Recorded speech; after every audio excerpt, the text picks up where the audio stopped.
of ways to answer the question of what is the origin or the source of human love.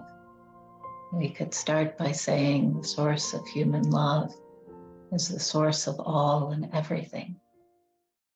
It's the source that generates every human experience, that generates both the presence of love and its emptiness, that generates our happiness and our sadness, that generates our experience of the cosmos, our experience of our loved ones. So the source of human love is the prime generator and source of all experience. We can move closer and see that this prime generator of all experience can manifest in certain kinds of unities or onenesses, unities of emptiness or awareness or consciousness, but also a unity of love, meaning that there's a way that this prime generator or source of all and everything can appear as an ocean of undifferentiated love, a kind of pervasive and vast field of goodness and sweetness and generosity.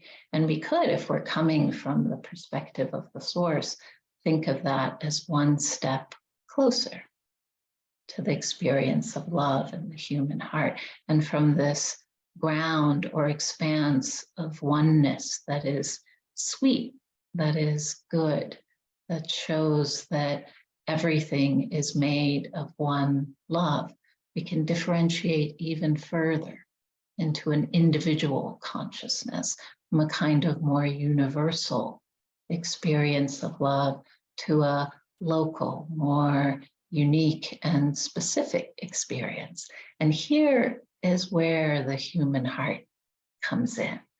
It is the kind of locus or vessel in a human being that connects us through these various dimensions of one love and consciousness, all the way back to the source.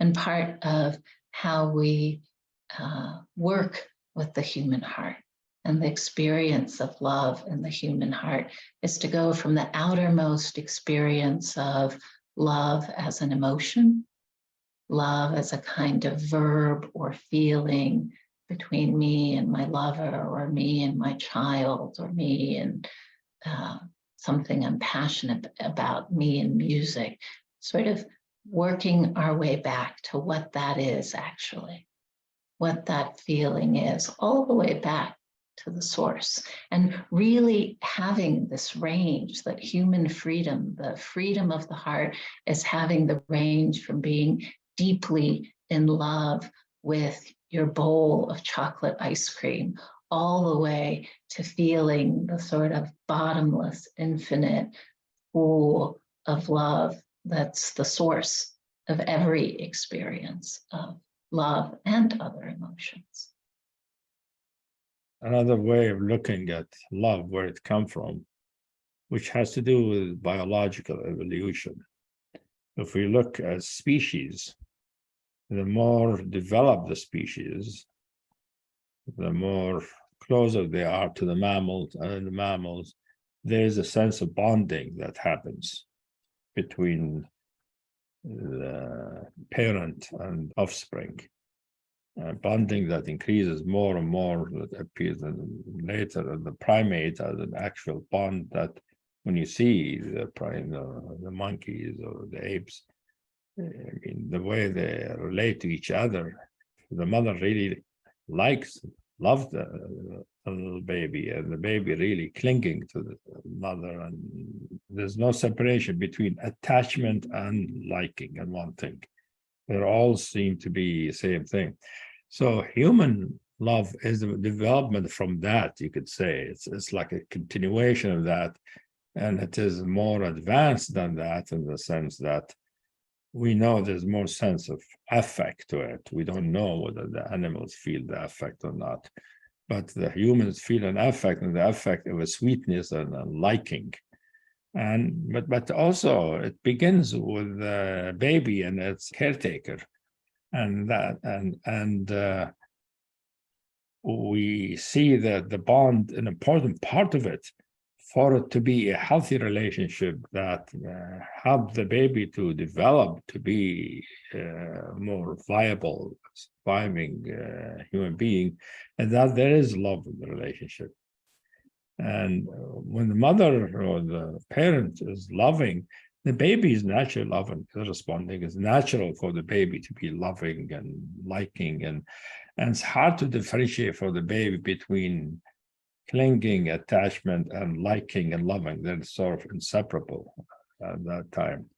And the mother the same way, like liking the baby all the way to believing the baby is the most beautiful thing in the world, in the universe, and the most precious. And that is the feeling of love. When you really love somebody deeply, you feel that they're the most beautiful, the most precious, regardless what other people think and see. And that is something about love, that love, when you love something, you see the beauty in it. It brings out the beauty in it. So that is one way of looking where the love comes from.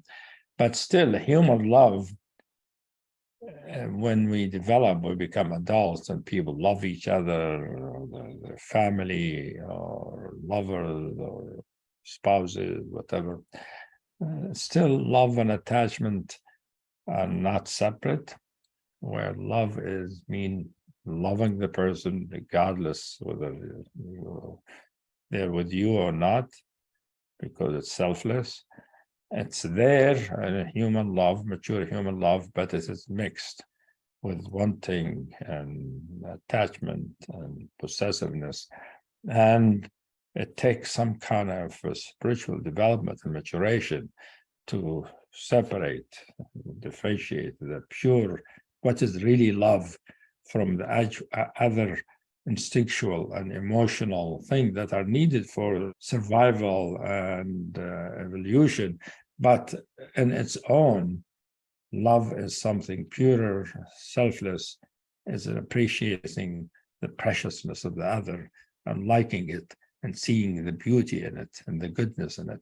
And so love is an illuminating, a light that illuminates the goodness and appreciation for it, which humans can experience sometimes when they're fully in love, that like they're completely filled with recognizing the beauty. But usually, even people who fall in love, that doesn't last very long, because the attachment and the possessiveness comes back. Only when we learn about it in a spiritual love as a true presence, as a true nature of consciousness, that we recognize it is not just the other person, it is something inherent to my heart. It's an expression of the human heart. Now, when the human heart is really open and really mature, an important way it expresses itself is expressing the goodness of the human spirit, which comes from spirit as a whole. And that goodness, human beings see it as love, as an appreciation and a liking, a cherishing.